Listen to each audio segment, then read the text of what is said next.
Hello, beautiful people. Welcome back What's to up? another episode of Hollercast. Yeah. And we got Josh back. Yeah, I'm back. I'm back. Sorry, I missed the last. I hate I missed the last one, but I was at the beach. I went down there to do some work. Yeah, it was great. I went to 88 Keys Piano Bar and did some work there for them, and then spent some time with my mom. She lives down there, so it was a Took good some weekend. great photos I saw. Yeah. It was a lot of fun. That's good. Lucky you. It was trash weather here while you were gone. Yeah. Well, it was trash weather from Monday until yesterday down there. Right. But the weekend was beautiful. Well, that's good. At least you got the weekend, right? Yeah. Hey, this one today, Josh. Yeah, I'm excited about this. I am too. And I like these ones where at least I know something a little bit, or you do, and then the other one knows nothing. I know nothing about any of this, so this is completely new to me. Until we had started talking about this, and you told me we were going to have Rhonda on, I had no idea what Melungeon even meant. I don't know anything. I never even heard the word. Well, let's introduce our esteemed guest. Our guest today is Miss Rhonda Gunter. It's so great to spend time with you today. Thank you. Glad to be here. Well, Rhonda, why don't you just introduce yourself, tell us what you do and what your background is, and we'll go from there. Rhonda Gunter, I'm a historian. I taught history and political science at Melungeon Community College for 30-some years. Retired in 2015, and now I spend my time working with the Mitchell County Historical Society. Fantastic. And doing genealogy. I have to tell you guys do phenomenal work. Mm-hmm. You really do. Like the amount of material that you guys pump out is pretty impressive for an organization the size of that. I have to tell you, I have to give everybody over their credit. We're small but mighty, I guess. Yeah, absolutely. Well, and it's amazing the people that, people like yourselves who dedicate yourselves to research and stuff like this. That's not something, it's a pretty laborious task, right? It is. Yeah. It is. Well, this subject, the Melungeons, is something that I know has, even recently has kind of come back up. I was looking on YouTube. There's probably 15 or 20 different videos already that are on these. Most of them documentaries galore. Yeah, yeah. Mm-hmm. And so this is something that's been a topic. Where do we start here? Well, the whole kind of interest got started with Brent Kennedy, who was an Atlanta businessman, and he wrote 2 books, in fact. It's going to be on one of the slides, but I guess we could wait to get to there. Yeah, that's fine. Yeah, okay, so let's just talk about the word itself, maybe. Yeah, sure. Yeah, we'll start with that first slide. And the first slide, we'll talk about some of the different possibilities for where the word Melungeon originated. And it could be from the Greek, could be from the French, could be from East African. The word Melungo was an old East African word meaning shipmate. Wow. Maybe Old Portuguese or Moorish, meaning white person. And then some say it came from the Turkish or the Arabic. So nobody is really sure. That's kind of a theme that goes throughout this whole thing. Is it's really a total mystery. Uncertainty. Yeah, a lot of mystery. And but the term has been used as long as you see almost for 5 centuries in the New World. Wow. Portuguese, Brazil. So, but I thought it was kind of amusing, and I include that there's another possibility that it was related to eggplant, because the old word for eggplant was melungina, and interesting, which goes back along with possible Melungeon antecedents to Portugal and Spain during the Reformation, or the Reconquista, and then the Inquisition, when Jews were not allowed to have their Friday night Seder, and their traditional Seder meal was eggplant stew, and they were arrested if they had interesting. But that's, I don't know, that's pretty far-fetched, it sounds like. But there are all these connections to the Iberian Peninsula and the Here's Brent Kennedy. Here we go. Yeah, here we go. And so that's the name of the book, and he did do 2 editions. The first one in 1994, and the next one 3 years later in 97. And he changed his tune a little bit, and I'll talk about that. But he's the one that brought it all. to everybody's attention, I think, got the big buzz going. And unfortunately, he has passed on. He died in 2020. Oh, wow. 2020. He was Fairly just recent then. 69, Yeah. yeah. So that's unfortunate because he was a good researcher and a good writer. What do you have any idea what kind of piqued his interest in the whole subject? Was he Okay, he developed sarcoidosis, which is a disease yeah. common to people of Arabic descent. And he thought, how in the world did I get a disease that is common to those of Arabic descent? Because I'm Appalachian for generation after generation.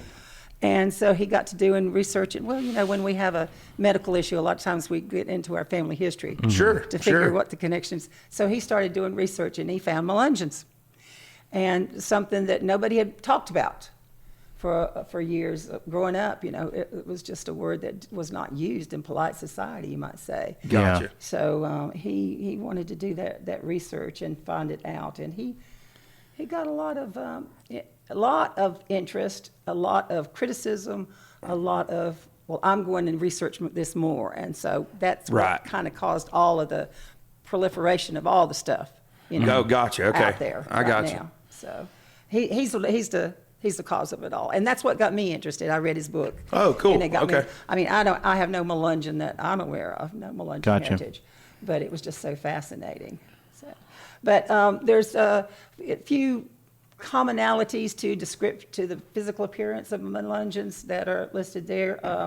The darker complexion, Yeah, it's interesting. They in that picture, and that's a picture that I've seen widely distributed. that one's online. Most of these photos I just got off the internet. Yeah, so. you can kind of see that you can see where the confusion comes in because they're definitely dark skinned. They definitely don't appear to be native or like African American necessarily. No. And so many people, when they think about Appalachian heritage, they think about Scots-Irish, Yeah. English.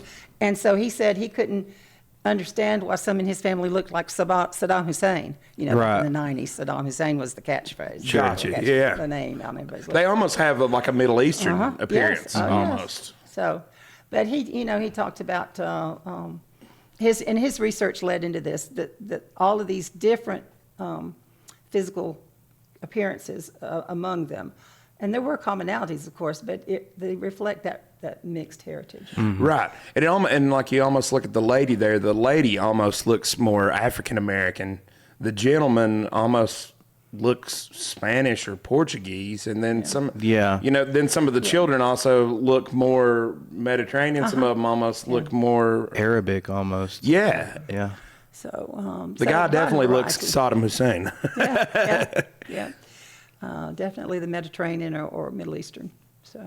Interesting. And there are some other characteristics, physical traits that have cropped up among Melungeon populations, and some of them are pretty interesting. Like there's the Anatolian cranial bump. When I give a presentation on this, everybody starts feeling the back of their head to see if they've got it. Yeah. But I do. Do you really? I've kind of noticed that It's pretty prominent too. Like I've noticed it for a while. Okay, well, that's occurs in some Melungeon populations. Then another one is things related to like an Asian heritage or a Native American heritage. The shovel teeth, which are teeth with the and everybody's tongue starts feeling the back of their teeth, to see if there's that shovel teeth, and the epicanthic or the Asian eye folds. Also, I know a lot of Native Americans have an inability to digest cow's milk, and that's common among Melungeons. So. Wow, that cranial bump is like a Turkish like thing. So we're Can really be. talking like Yeah. all kinds of different sort Quite of a mixed mix. heritage for sure. Yeah. And then, and I don't remember the actual name for it, but there's a word for having 6 fingers on one hand, and that comes from the Sephardic Jewish heritage.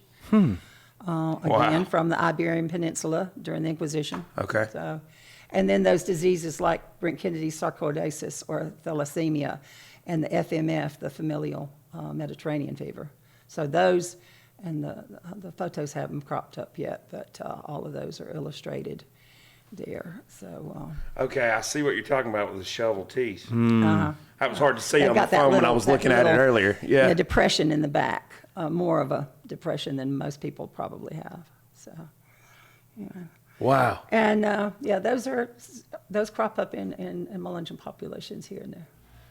Wow. Wow. And Okay. how do you explain those? Yeah, that when is you're very talking weird. about Appalachian populations that have been there for Yeah. generations, Yeah, it's like you're saying, most everything I've ever heard associated with anything Appalachian is almost always Scotch-Irish. Scotch-Irish.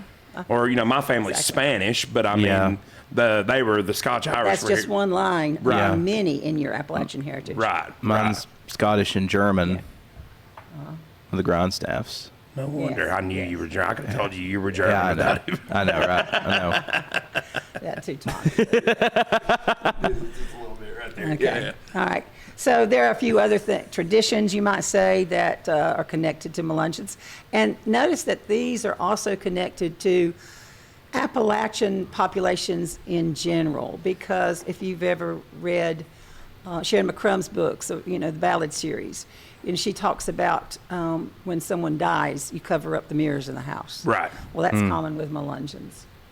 The Melungeons are supposed to have been responsible for developing deviled eggs, which I love, and chocolate gravy.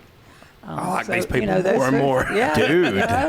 there you go. Those are two of my favorites right there. And see, this whole time I thought that was like just an Appalachian thing, Right. especially the chocolate gravy. It's Yeah. both. It's both. Wow. And they're they can sometimes be exist Intertwined. together, Yeah, and sure, sometimes sure. they're disparate. Right. So. Sure. When it comes to music, fiddle music, and they love, ballads, supposedly, I've read. So, and that's certainly another Appalachian trait. Also, you will find anti-Catholic sympathies in Appalachian populations, and that's because they're Yeah. fundamentalist Calvinist background. Right. But with Melungeons, maybe it goes back to the Inquisition and the Catholic Church persecuting That is very their interesting. groups. So who knows? And then cousin marriages. And that is something, Appalachian people did because you couldn't travel very far to court Right.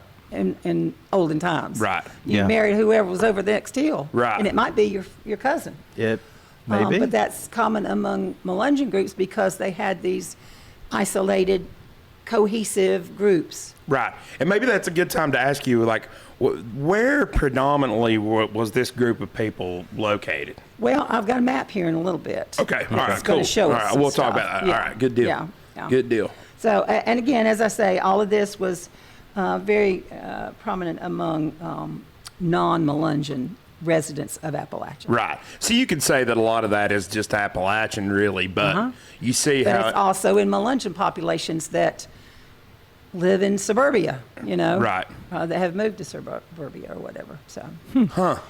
so there's our deviled eggs. I want deviled eggs now. And chocolate gravy. Okay, so you might have heard a few of these famous people that supposedly have Melungeon roots. Their DNA, their ancestry has been traced, and Elvis Presley was one of them. His family in the early 1800s left Western North Carolina, and went to Memphis, to Mississippi. And Abraham Lincoln, his mother Nancy Hanks, supposedly came from a Melungeon family. And Dolly Parton is another possible Melungeon because, of course, she grew up in eastern Tennessee, which is an area where Melungeons are common, Melungeon populations. Bill Clinton, Wow. and Morgan Freeman, Tom Hanks. Ava Gardner, I don't know, a lot of people don't remember her. She was an actress from Yeah. North Carolina very popular in the 50s. So, Wow. so all these famous people are coming up. Melungeon. I could definitely ancestry. see Elvis Presley. And Abraham Lincoln. And Abraham Lincoln. Like, Abraham Lincoln has a very dark complexion. And it's hard to tell because the Bill photos. Clinton always had a good tan, you might say. Yeah, he definitely did. And look at, Dolly with the light hair and the dark eyes, and the. I did not have a tan. Sorry. But as one of the authors on a book about the Melungeons said, once you didn't dare mention the word Melungeon, now everybody wants to see if they have a Melungeon line somewhere in their Right. ancestry. So, Gotcha. but, Interesting. all right. So where did the Melungeons come from then? You know, there's the big question. There are a lot of theories, possibilities, and some of them go back to millennia. You know, the lost tribes of Israel, when the northern kingdom fell to the Assyrians in, what was it, 733 or something like that BC. Okay, well, maybe there are characteristics that would tie the two groups together, and they have found some evidence in the New World, coins and such. But how did that group maintain for all those millennia their separate identity? Right. You know, it looks like they would have been completely dispersed amongst the native populations. Right.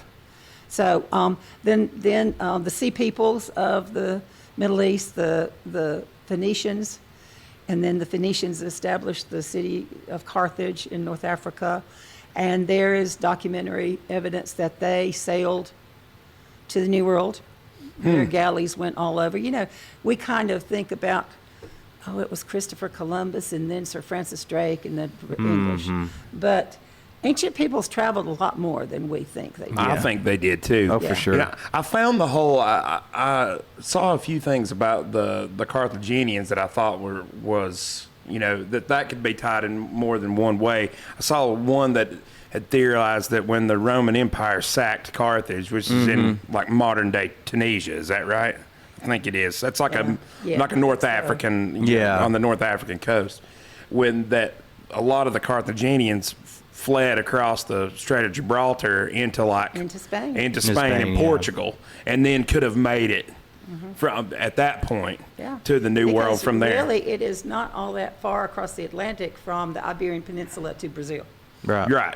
To those points of South America and southwestern Europe. Right. Yeah, and I thought that was really interesting, and that's some of the Carthaginians, I think, are what they referred to as Moors, right? I'll talk about how that word came about too. But there's another legend about the Prince of Wales, and I can't recall the year, but he supposedly in the medieval times sailed with ships to Alabama and established colonies in Alabama. It's so funny how we're taught, this legend of Christopher Columbus sailing to prove that the Earth is round or whatever, and it's sailors knew. It's like, Aristotle invented the globe when, right? How long before Christopher Columbus set sail? You see the horizon, and you get closer to land, and you can see there's a curve. Right, 100%. That's what I always thought, because that was the whole point where they were supposedly trying to find. Like a trade route to the East Indies, right? And that's the important thing. That's why they right. That's really why they were here. It wasn't to prove. No. Then why were we told that? It's such a nice little neat. It is. It's a beautiful kids. little. Yeah, it really is. It really is. But it's just not true. It's patently false. One of my favorite books is the lies my teachers taught me. Right. Well, it's so true. You go there's this whole push now, it seems like, too, to kind of start to question all of that. Now that the information flows on the internet so freely like that, there's a lot of these things that we were just and I think a lot of it was just, like you said, very convenient packaging to be taught in the classroom. That this was the three things that you keep in mind, as I said, we became an English-speaking nation based on that heritage from the British Isles. Right. And that old saying, history is written by the victors. The victors, yeah. So some of the other histories are discounted. Yeah. That doesn't mean they're less real. But I always like the quote from. I always like the quote from Man Who Shot Liberty Valance: "When the legend becomes fact, print the legend." Right. Exactly. Yeah. Exactly. Yeah, we've gone over that before. Yeah. We debunked the Brown Mountain Lights with Alex Glover and Ed Spear. I love debunking stuff. People get on to me about that episode to this day. Yeah, I know. Well, I'm sorry. Okay, it's just that's the way it is. So I thought the Lost Colony of Roanoke connection was pretty interesting too. Can you speak about that? A little bit more recent. Right. That's not too far off from when Melungeons were first, in the New World, maybe a few decades later. But except again, like with Wales, Melungeons don't look Northern European. Right. And so there are all these stories about what happened to the lost colony. It was established in 1583 or something like that, and then it was gone a few years later. So what happened to those people? They never did satisfy get that answer.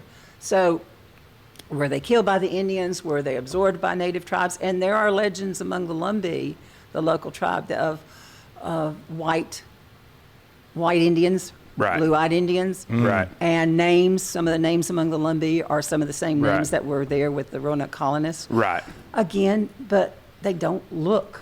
Right. That's what I was going to say. Is that the one thing I kept thinking about that is that was primarily British or Irish or what that was. Roanoke was British. Yeah, that's what I thought. That was primarily British people. So, but anyway.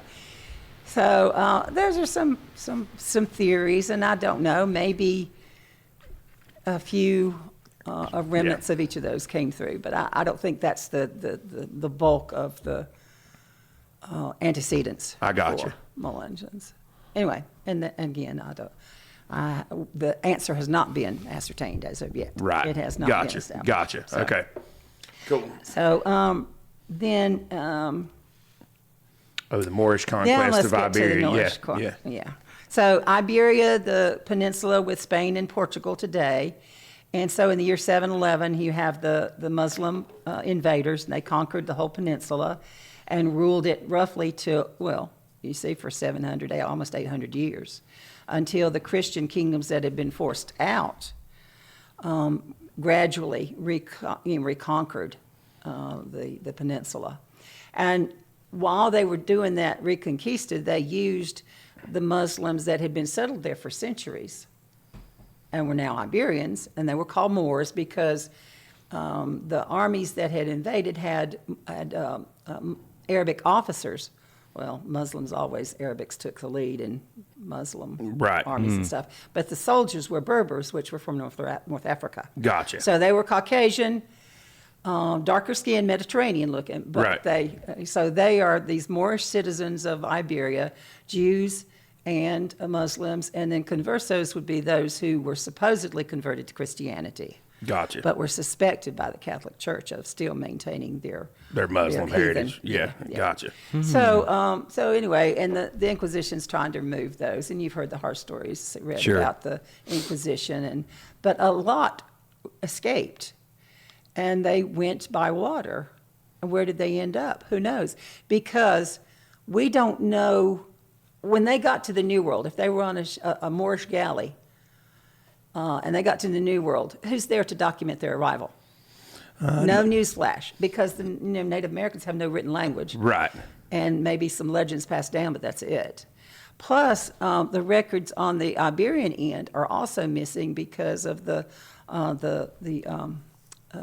Great Lisbon earthquake and fire that resulted and destroyed a lot of records. Wow.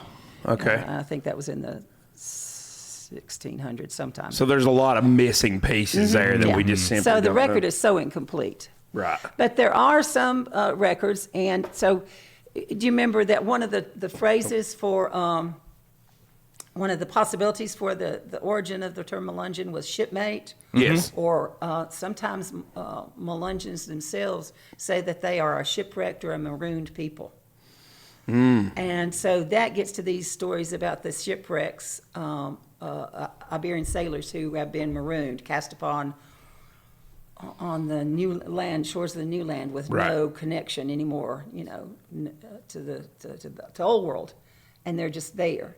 And maybe some of those populations survived and married in with Native Americans, because they probably couldn't have survived without the Native Americans. If the Native groups wanted them gone, they'd have been gone. I can 100% buy that. Oh, for sure. Because there's no way you drop a white guy off and over here with nothing, no supplies, no restocking ships, no anything, and you expect them to survive in this environment. I mean, this place was a wilderness back then. A lot of Native groups were willing to take in other peoples. Right. We know some of the groups like in Florida, Seminoles and all. Yeah. The Lumbee. There are other groups that are made up of whites, Indians, escaped slaves, that kind of thing. Right. They have that triracial thing. Absolutely. So records of Portuguese fleets lost. The story about a ship with the sailors mutinied and went ashore on the Carolina coast, and there's one story that says they killed all the Indians and kidnapped the males and kidnapped the women and fled to the interior and with them, and then another that that friendly Indians took them in. So we don't know. We don't Gotcha. know about that. But Gotcha. it's a possibility. Hey. So that's one of the things. And this Moorish possibility is something we'll talk about a little bit more about. But first, let me add one more possibility, and that's something that in his second book, Kennedy was pretty gung-ho about. And he went to visit Turkey, and he was just convinced that he had Turkish connections. Because of that, All the that similarities. disease that he had. Yeah, all the similarities. So he had documentation to show that in Jamestown there were silkworm workers. The London Company wanted to make money with Jamestown, and so they did all kinds of different projects trying to make money. So they decided they'd bring in silkworms and workers from Turkey to work with the silkworms and make silk. It didn't really, it was a flop. But there was a pretty good sized group of Turkish people there in early Jamestown. And there were some indentured servants and so forth. So he uses that documentation. If you want to go to the next slide. Yeah. So Kennedy talked about the Turkish origins. And he says that in the Quran there's a directive from Allah to form communities and not live separately. And he said that was the impetus behind the Melungeons staying so cohesive through the years. Gotcha. So that would have lent to their sort of isolationist bent. Because I mean, what a remarkable. I mean, even if this ends up just being a bunch of scattered different. I mean, to find a group like that that's isolated together enough to where somebody could come across them and be like, these people are different. They would have had to have isolated themselves for at least a good amount of time to maintain those common traits. The common DNA and so forth. Gotcha. But so maybe it's a little bit of all of it. Kennedy has a few interesting things. On the next slide, you'll see that he takes some of the words that we associate with Appalachia, and he says that those come from the Turkish. That Allegheny, that's comes straight from the Turkish. Wow. And Appalachia, the word itself, means widespread or multitude. And think about the mountains spread out before those the first ones to see. Boy, that is awful ironic though. Yeah. Some of that. Y'all know about a shindig, but I don't know if you know what creel means. My grandmother was always saying, "Be careful, you don't creel your ankle." Yes. I've heard that word. I've heard that word before. My grandmother used to say that. Yeah. So anyway. Wow. Okay. So maybe the Turkish had a small input. Right. Who knows? Gotcha. But I lean more towards what you'll see in the next slide, and that is the Portuguese Spanish heritage, because again, it was discounted there. What they did in the southeastern United States has been overlooked for a long time. Mm-hmm. But this guy, Gallegos, he's written at least 2 books in a series about the Spanish expeditions in the New World. Sure. Long before Jamestown. Oh, yeah, 100%. Well, DeSoto came through these mountains, right? I've got him mentioned here, too. I got you. So, and all these Spanish expeditions, because when the Reconquista was complete in 1492, the last Moorish stronghold at Granada fell. So then you had 3 kingdoms. You had Portugal, Castile, and Aragon, and we know about Ferdinand and Isabella. Isabella, Queen of Castile, and Ferdinand of Aragon, and they married, and so that made Spain, modern Spain. Gotcha. And they're the ones that got Columbus going on his thing. So, it is probably Well, I think there's some pretty strong ties there with that. And that is a really good book if anybody's interested in reading that book about by Gallegos there. And and you see that the establishment of Santa Elena is a key there. Near where Paris Island, South Carolina is today, established 1566. And they sent out expeditions. They were looking for two things. One thing was a shorter way to get to Mexico and their forts and so forth there. And another thing was gold, silver, copper, whatever precious metals. Looking for them riches. Exactly. So they kept sending out expeditions, and they would have these outposts set up around the southeastern United States. There's one near Knoxville, Tennessee, but unfortunately it's underwater because of a dam project. So they haven't been able to do much. The dang TVA flooded everything. Oh, Lord. Not much excavation there, but they've done excavations around Santa Elena. They've done in Camden, South Carolina, Surrey County, North Carolina, maybe Old Fort. They're thinking that maybe they also set up an Old Fort. But y'all, everybody knows about Jawara around here, right? You know, in Burke County, near Morganton, Jawara. Explain.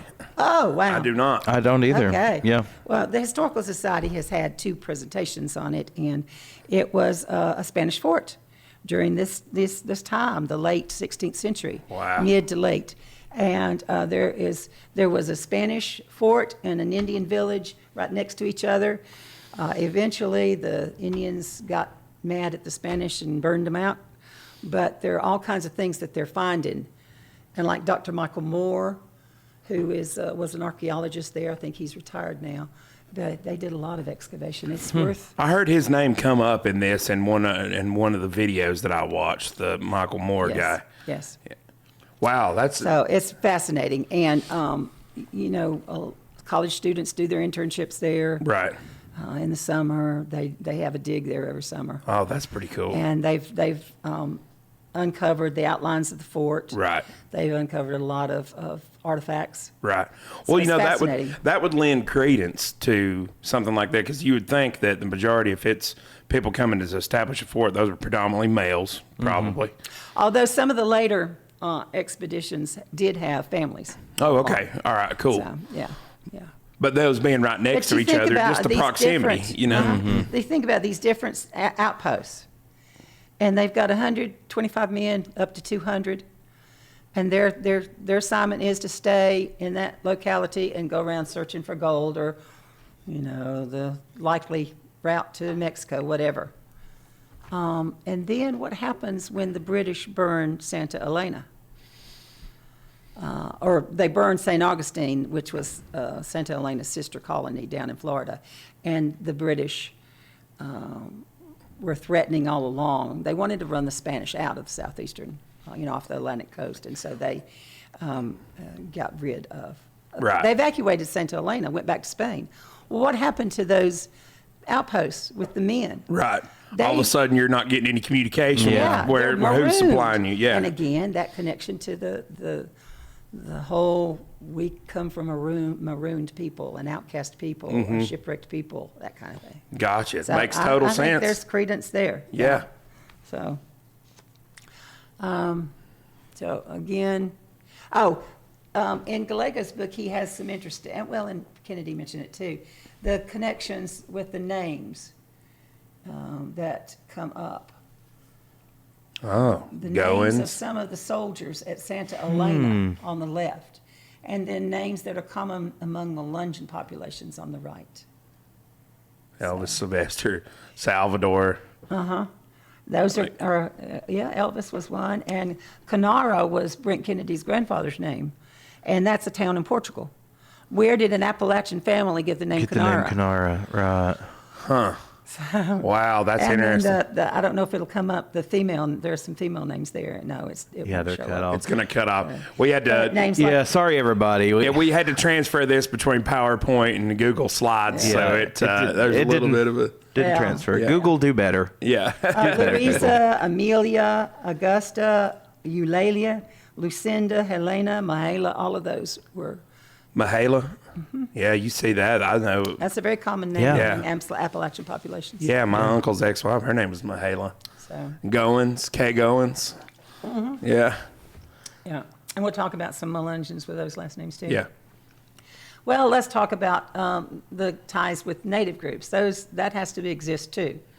So some of the Indian groups that are associated with Melungeons are the Lumbee, which are around where Roanoke would have been, Powhatan, that would be around Jamestown, the Pamunkey in Virginia, the Monacan over in western Virginia, the Yuchi and the Cherokee, of course. We know that some of the names of Melungeons show up in the Cherokee tribes, and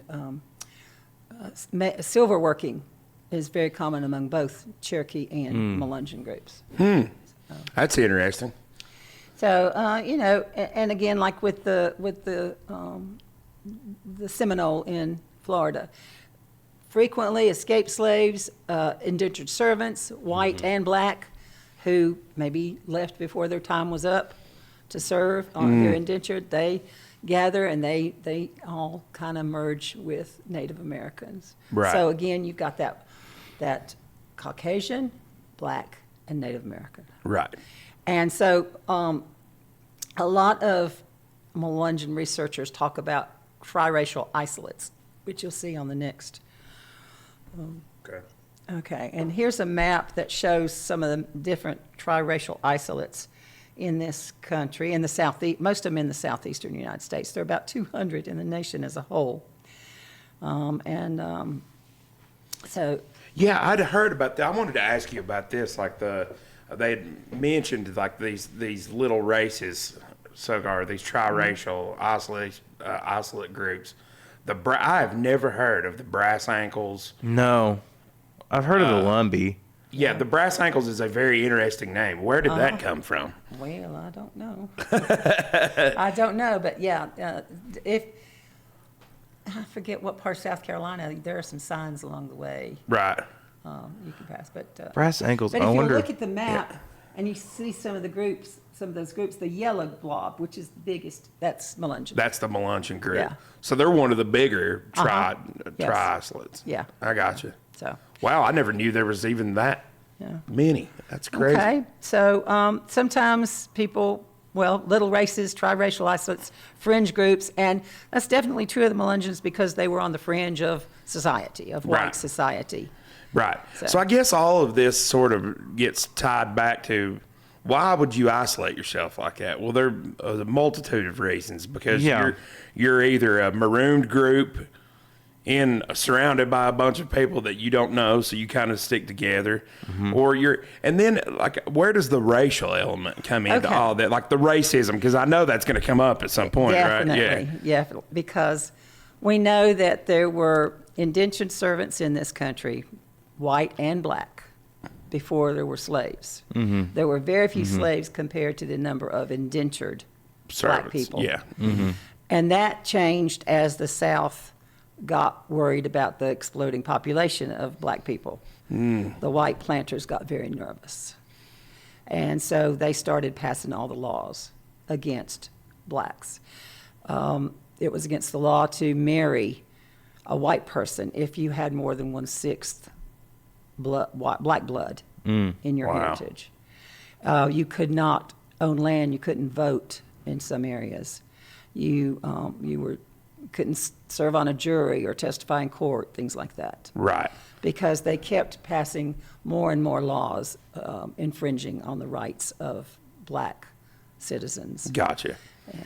And so that's even- not going to change until after the Civil War, and then indeed for like 100 years. Yeah, I'd watched one girl, she was talking about how there was in her family, like there was a lady that had to go before a council and like basically try to explain, like, look, I'm. And her lawyer got her explained. He Yes. said she goes back to the Carthaginians, and she's just like Hannibal, or just like, Right. So Wow. I guess the point being that a lot of these sort of the explanations of of them being Portuguese or being that was a cover story. right For because some, maybe, but it also might have been grounded in fact. Right. Sure. But I mean, I guess what proliferated that. The next slide shows some Yeah. photos of some of these groups that. Oh, And wow. again, you see some of the characteristics that we've talked about, and their names will come up here in a minute. I think different groups, and so remote, self-sufficient communities on the fringe of white settlements, and they were pushed there. And maybe it was because they were going to, they intended to maintain their cohesiveness, or maybe it was because they were pushed away, pushed out. Right. Just simply because they were on the fringe. Right. And because they didn't look like white, Northern European whites, Right. they were considered. Different. Yeah. And so when the census was taken in all those years, you were either white or FPC or slave. There were no Nothing in-betweens. else. Yeah. And so there are examples of on a census where somebody is marked down as Portuguese, P-O-R-T, but it's crossed out because when the census taker got back to the office and said, "What do you mean Portuguese? There ain't no Portuguese in the mountains. That has to be black." Put down FPC for free person of color, or Negro. Right. So, or mulatto, which of Yeah. course is mixed between black and white. And even the label free person of color came with certain restrictions, right? Oh, I yes. mean, yeah, you couldn't, yeah. Exactly. Wow. So, okay. All right. And so, in many communities, because they were pushed to the fringes, they were forced to survive however they could. That's like any, groups that are set aside, cast out Right. on the fringe. They have to do what they can to survive. Right, And so right. during the Civil War, there were a lot of marauders who were Melungeon. And some writers point out that maybe they were just getting some revenge back on their white neighbors. Sure. Yeah. And they also turned to the extra legal pursuits like moonshining, counterfeiting. And so you'll read about Brandy Jack Mullins, counterfeiting Saul Mullins, and Mahala Collins Mullins. The interesting story there. You see, she's a quite large lady, and she was a bootlegger. And the law decided that it was time to curtail her activities. Right. And so a deputy sheriff was sent to arrest her. And he came back and he said, "Well, she's catchable but not fetchable." He said, "You go get her out of that cabin." So anyway, stories like that. Boy, and she read in looks all the, very distinctively Spanish. yeah, well, Kind of. yeah, the Very mix, dark definitely eyes. the mix. Yeah. Yeah. And so does that's Brandy Jack there next to her. So Yeah, he definitely has features like that for sure. Wow. so anyway, so all right. So not everybody agrees, of course, and there are critics, and we'll go through that pretty quickly. Some say, well, they're just making it all up. They feel like they don't have a heritage. They can't connect to the white, Northern European, British heritage, so they're making it all up. And Kennedy is just Melungeon mania. yeah. So on the contrary, say, well, it's more meaningful term, the term Melungeon, because we have expanded it to be inclusive. So it really means more that we're not trying to pigeonhole, that it is a lot of different groups coming together. So, Nice. yeah. But, all right, what's next? Let's see. All right, I think we better not spend too much time on all the rest of it. All of these are this stuff is in all the books. Okay. But and I could talk for hours on all of this stuff. But you see that Christopher Columbus in his log on his ships talked about seeing Moorish galleys on the ocean headed to Brazil. Okay, Sir Francis Drake. He he was one of the sea dogs, and they would raid the British ships, the Spanish ships and the Spanish ports, and get steal the gold and whatever, and trying to run the Spanish out. And so if they captured a Spanish ship that's full of all these Spanish and Portuguese Moorish sailors, what do they do with them? Right. They set them off on the nearest island, Right. the nearest land. So there's another group of marooned. Well, yeah, it's kind of hard to Yeah. take. You take over a ship. Well, that's great. You got the ship, but then you What do also you got gotta do the with the people, people? which you have to Right. feed, which you have to Yeah. clothe. And then the first Roanoke colony was, they got tired of being there and wanted to go back home, and so Sir Francis Drake took them home. Well, he had to empty out his ship of all those other people to make room for Makes the, total sense. And then Jamestown, of course, established 1603, and they had all the Indians when they got there in 1603. The natives in the neighborhood were telling them said people look like you, living just 6 days to the west towards the mountains. Right. So, and then there are other documented instances in Jamestown history, and if you want to go through the rest of them real quick, but so a lot of them were involved in mining. Yeah.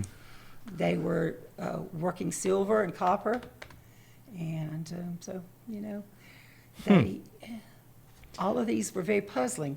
The French found these Moors in western North Carolina and said, "What are they doing here?"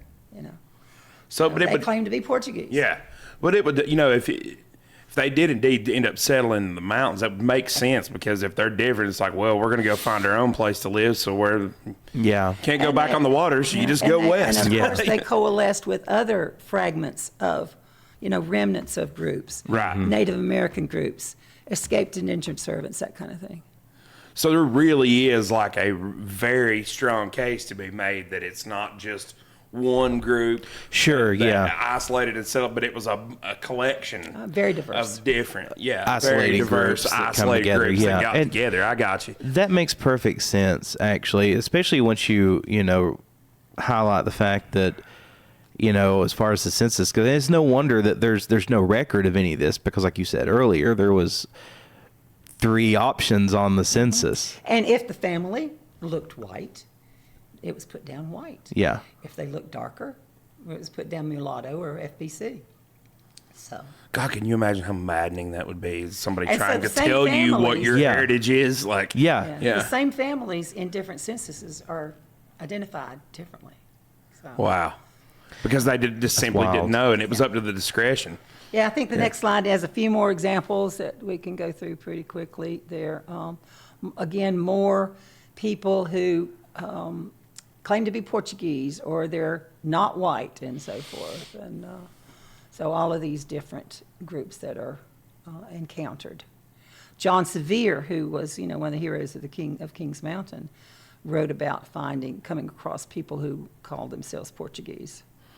And he described them, you see there, dark reddish-brown complexions, people claiming to be of Moorish descent. Yeah, and I think there was some connection to like the state of Franklin too. There was in some of their records they were mentioned, right? I don't know. I heard that somewhere. Stand to reason. That's John Sevier, yeah. Okay. So then we get to some mentioned in history books. And you see back then, in 1887, mixture of white and Indian blood with African American too. So, Wow. and that's key on the bottom there. Restrictive laws that took away rights Yeah. from these people who didn't look like the Scots-Irish or the English and were suspected of being part black, mulatto, and so forth. So maybe they had to pay extra taxes, they couldn't vote, hold office, Right. and so forth. So a lot of times, And like- so, and sometimes they would run off their property. The Scots-Irish were pretty bad to do that. Right. The Scots-Irish start moving down in here in the Appalachian Mountains, and they find all this good land, and hey, there's somebody else living on it. But they don't, they look different, and, who are these people? And so Wow. they end up these people end up moving away because of the restrictions, because of the discrimination, because of the prejudice. Gotcha. Which They also go, we're going again to lends find to some the more isolation land of it all. further up into the mountains. Yeah. And there's almost another aspect of it too to compound on top of like the racism. It's almost like they used racism. Maybe racism wasn't the actual motivation, but it was just a tool in which they used to acquire the land they wanted Oh, to. I don't know. Josh, I think it goes back to racism. It's about racism. We could get into that thing about why the Civil War was fought. Yeah. Yeah. Well, I'm just simply saying maybe I'm not sure. Of course, there was prejudice there, 100%. But I wonder how much of it too was, oh, well, we can use this to take what we want. Yeah, it was a mechanism. Yeah, that's what I'm saying. Yeah, a mechanism in which for them to take what they want. Yeah. That was my point. Because, the states, first the colonies started making a few, but then the southern states after, in the early 1800s started making all these laws to restrict the activities of black people because the white planters got very nervous. Yeah, that they were going to basically just be able to mutiny. Yeah. Pretty much, right? Yeah, slave revolts were always the fear Right. among the white planters. So, okay, move on. Let's see. And so here, the Scots-Irish start moving into the area, and the Melungeons have little good to say about Scots-Irish because they said they were worse than the English, perhaps. And so all of these Melungeon families start being pushed out into the more isolated areas. And you see they survive by being clannish, depending on extended family. Yeah, and it's important to note, too, that there's not a whole lot of great usable land here. Oh, yeah, they got pushed to some of the land that was not. Right. That was less desirable. You're literally trying to fight for survival for subsistence farming, so the land that was actually good for farming was few and far between. So if you found somebody sitting on it, it was all out war for your survival, The next couple of slides have just mention of a couple people who were like the villain of the piece to Melungeons, who this Plecker that comes up here was, I think he's on this one. Yeah, there we go. Yeah, he was. He said that okay, if you are a person in Virginia, we're going to put you in one of two categories. There's nothing else besides white or colored. Lily white, or if you have any taint of black blood, you're in the other category. Yeah, and I saw a piece where somebody they had to go in order to get a marriage certificate. They had to prove that there was no Yes. Yeah. ancestor of How do you color prove at all. Negative something, that kind of thing. Right. But so. Right. And so like you said, you can't prove a negative. Yeah. Plecker is really given a bad name because of that. He had that racial integrity file, and he went back and he got this list of names and said, okay, these people 4 decades ago were black, so those names, that family name, we're going to classify as black. So it's just by your name, not even by the way that you name. looked. Yeah, by your name. So. Yep. And the next person is a woman who named Will Allen Dromgoole, and the Melungeons like to call her Damn Fool. And so she wrote for a magazine back in the late 19th century, and so one of the articles she wrote said that Melungeons are Latin, and she talked about how they built little houses over graves or buried them above ground. There's a cemetery in Yancey County with little houses over the graves.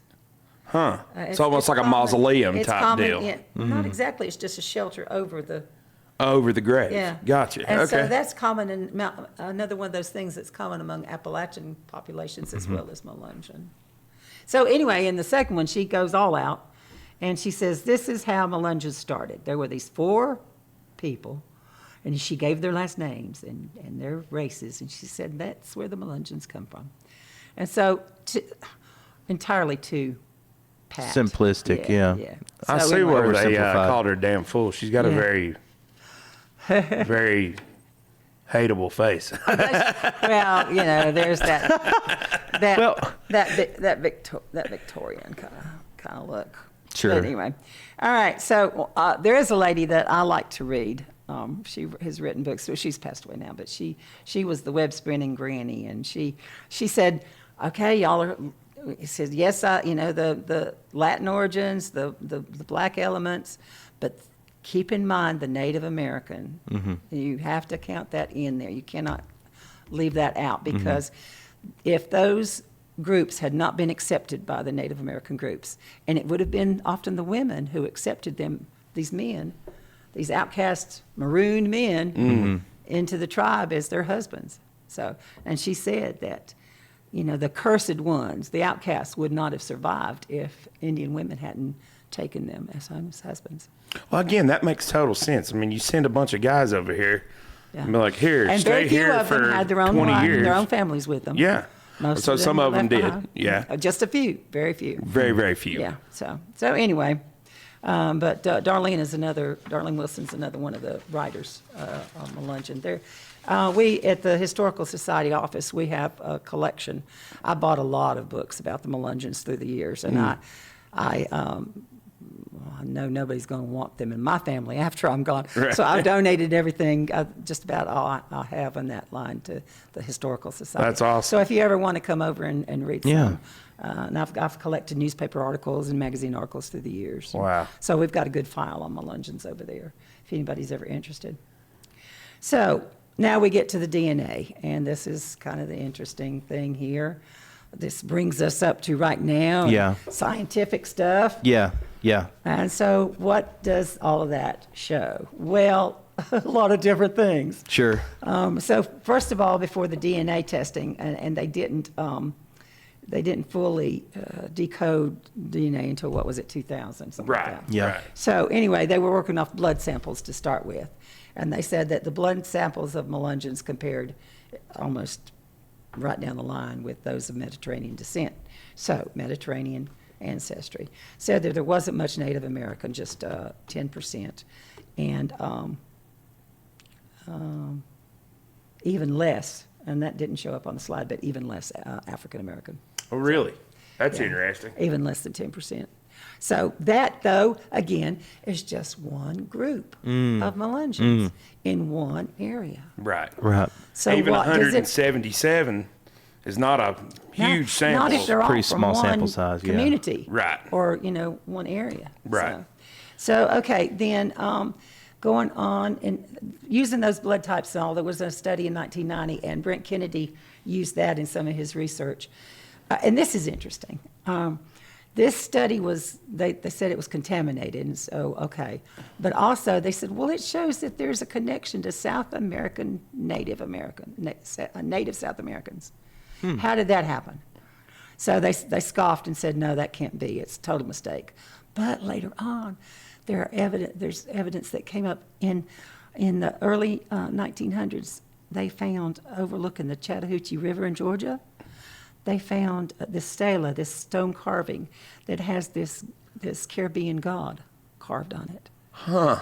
So these Taino and Arawak natives invaded or colonized Alabama and Georgia, the Gulf Coast. Yeah, Southern Appalachia, basically. So, and these stela, these carvings are exactly the same as those found in Caribbean islands. So, yeah, there's a connection. Huh. So That is very it interesting. is interesting. And you said they found it overlooking the... Chattahoochee, Wow. way down yonder on the Chattahoochee. All right. Way Okay. down yonder on the Chattahoochee, turns out there was South American gods being worshipped. Yeah. So, okay, and then another Melungeon research, and he's sometimes called the father, the patriarch of Melungeon ancestry, of Melungeon history. And he's researched, I don't know if he's still researching, I think he's still alive, but he said we need to have DNA tests. And so now when he had his done, and it came back and it showed he had African heritage, he said, that can't be. He said, I don't have any African heritage. He had it done twice more before he believed it. Wow. So, but you see there he's with all these files when he's researching one of his ancestors. So moving on then, a big study that you'll see mostly had to do with the autosomal. And I'm not a biologist, but I know that we have 23 pairs of chromosomes. We get half of them from our father and half from Half our of them from mother, and mother, then yeah. that kind of combines. And there's 22 of them, and they call autosomal. Those have to do with our characteristics, and then the other two are the sex. Is that Jack Owens? He passed away. Oh, did he? He did last year. Yep, he Last did. year, I missed October that. 16th. Rest I in missed peace, Yep. Jack. Yep, I found his obituary. See, I hope he found out the answer. I hope so too. But, Well. so you have the sex chromosomes, the 23rd parent. But, think about that. We have 20,000 genes in our chromosomes, and they're all the same for each of us, almost exactly. So you're Just a talking few that set us very apart. little Yeah. changes. Yeah. Very few that set us apart. So you're talking literally a needle in a haystack. Yeah. So how do you pin all that down? Right. Well, they've kept doing the research, and going on to the next slide, we have a study that was done just 4 years ago, and so again from one community, they took people who showed Melungeon, unbroken descent from Melungeons, and that meant that they had documents that showed 100 years ago their ancestors were classified as Melungeons. And so this was the conclusion, that Melungeons are the offspring of women from Northern Europe, Central Europe, and African males, sub-Saharan African males. And the idea is that came from colonial America, Jamestown and the other colonies, where there were indentured servants, both black and white. Gotcha. And they married each other, and then as those restrictive laws started being passed, they started Moving out, yeah. into their groups. So there. But keep in mind, that is just one One small community. sample size. Yeah. Yeah, the next slide will show Or sample. where the population they tested came from. You see those two counties in Tennessee, Hawkins and Hancock County. That seems to be kind of the most notable population of Melungeons, right? And I'd heard Some of the most concentrated populations. of Melungeons, yeah. Yeah. So, okay, so that's true for that group. What about all the huge number of Americans who have Melungeon heritage, but they were not in this study, and their ancestors came from different areas, from different groups, from different. South America or wherever. So anyway, again, the study could not say that this is true of all Melungeons, Right. because there were so many Melungeons not included in that study. Yeah, you'd have to have a lot larger study to make that Yeah. kind It's of going to be problems. going on for years. Yeah. And I don't know if they'll ever. That's why I said, it's not. The mystery is nowhere near solved. Right. There are some clues, but it is not solved. Well, right, and it's like I was telling you earlier too. If you take a person that's 10 generations, let's say they're, you go back 10 generations, and you're talking about these people that got off the boat. Well, by the time you go that far forward in history, and then you're trying to test that person's DNA, it's watered down Think quite how a bit many- anyway. how many Yeah. generations of different blood lines have Yeah. come into that mix. Right. So I think that the 10th generation was something that I heard that came up only because that's when basically you can basically have no trace Yeah. of the person that originally you had got that heritage from in your DNA. So I know that in my family, my 16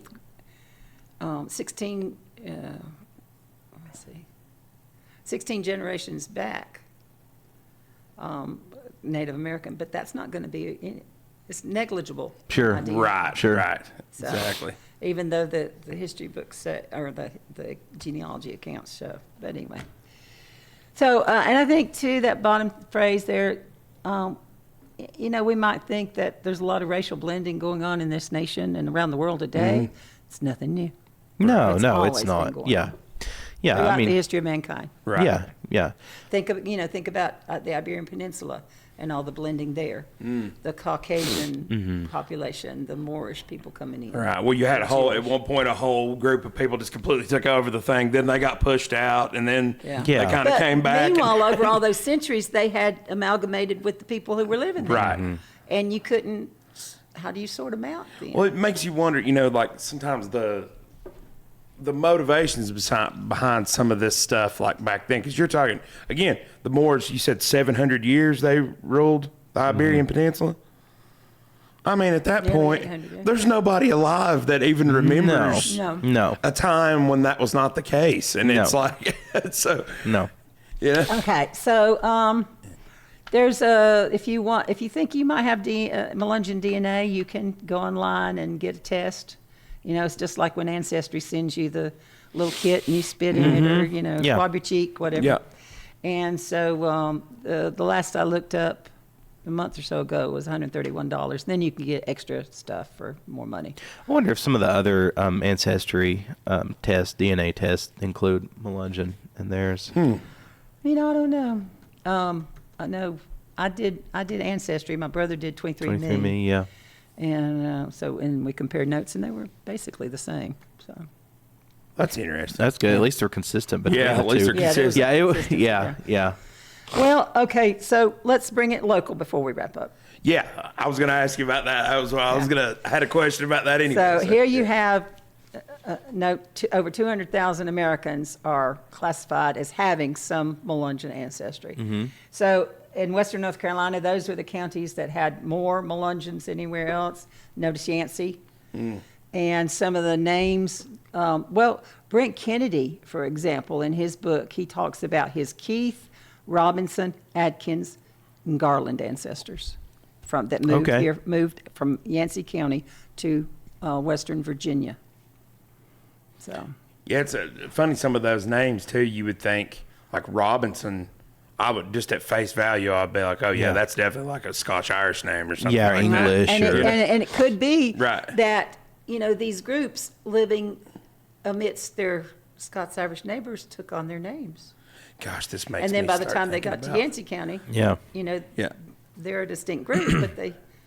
I don't know if this is a wrong thing to do, but this makes me start thinking about people that I know that I've grew up with over the years that have these last names that have came up in here, and I'm like, You're Melungeon. Yeah. I could definitely see that. The only place name I could find in Yancey County that's associated with Melungeon is Boland's Creek. Boland's is a Melungeon. Right. Yeah, makes sense. But Philip that I worked with at Mainland, he said that he knew in Yancey County all the pretty Melungeon girls lived there, and that's where he went to date when he was growing up. Makes sense. There you go. He said they were so pretty, and he said he went over there for his dates. Me and Laura have a friendly little banter back and forth most of the time. Most of the time it's friendly about the competition between Mitchell and Yancey County. Oh, yeah. Yeah. Well, and Philip's from Avery County, but anyway. It's just so funny, though. Like, I can think of a girl with the last name Bennett that we grew up with that I can definitely see, like, for sure, like, well, and he always talks had a about thing, right? the Keith and the Bennett and the Atkins, definitely these groups that moved from Yancey County ended up in Western Virginia, where his family was from. Well, this makes you start thinking, like, there are, like, Mitchell and Yancey County both have some traditional, like, black, like, people of what we always considered African American descent. Well, the next slide will talk about some of the cover stories sometimes, because again, you didn't want to be classified as black, so how do you say, oh well, how do you explain that away? And so if in your family history there is a tradition of being French or Black Irish or Black Dutch or Indian, maybe it's a cover story for Melungeon. All of those have been known to be amongst Melungeon groups. So they would intentionally change their last names to explain appear it away. more Why? white. Yeah. You look like you're part black, and you say you're white. Oh yeah, my ancestors were Black Irish. Black Irish, I heard that come up. Well, Black Irish because of the Spanish Armada and all the shipwrecked sailors on the Irish coastline, and the dark complexion and hair. This whole thing just kind of lends itself to how ridiculous it was that we tried to classify people as white and black. That's it. Even back in like the early 1900s, even back into the 1800s. Like, you would, to me, you would. I thought basically any sort of dark skin would have come in with the slavery era. Yeah. Basically, but that's simply just not, No, it's the not. case. You think about Yeah. Plecker, he had two categories, black or white. Yeah. Right. White or non-white. And now if you look at the census, when you fill that out, I mean, it's got 20 different categories. Right. Yeah. And then it says other, you can fill in your own, you know. Right. So we've come a little ways on that, maybe. And Yeah, that's, I think again, we that's the have. 20 we know of. Yeah. Yep.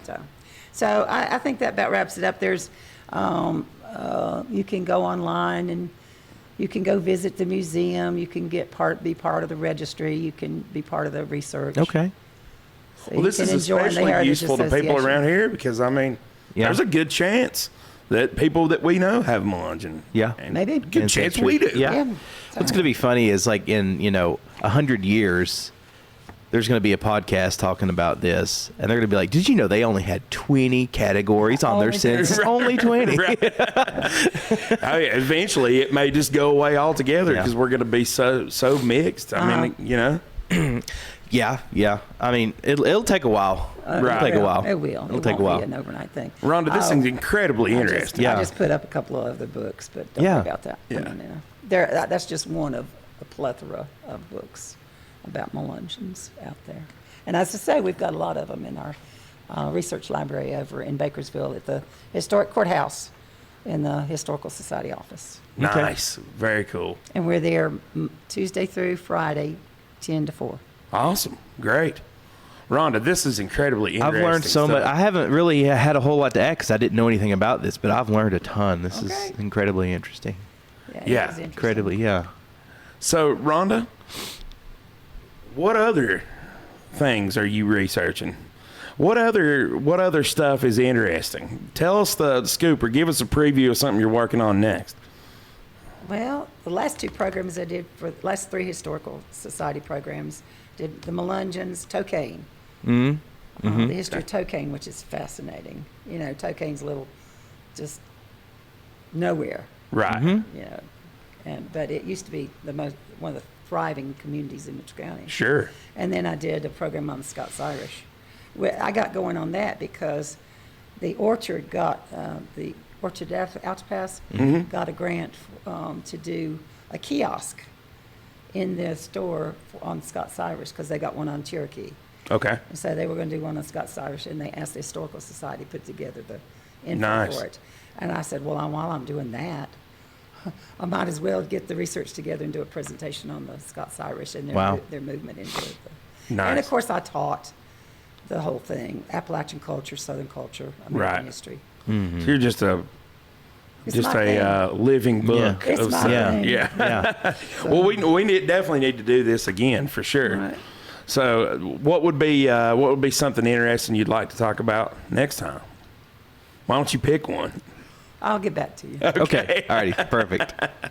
Rhonda, thank you so Okay, much. y'all We Thank certainly you. enjoyed this. appreciate it. Yeah. This was awesome. Yeah. Josh, why don't you take us away? Yeah, everybody, please like, share, and subscribe. It doesn't cost you a thing, and it really helps us if you like this video and you comment on it and tell me that I'm not smart, which is fine.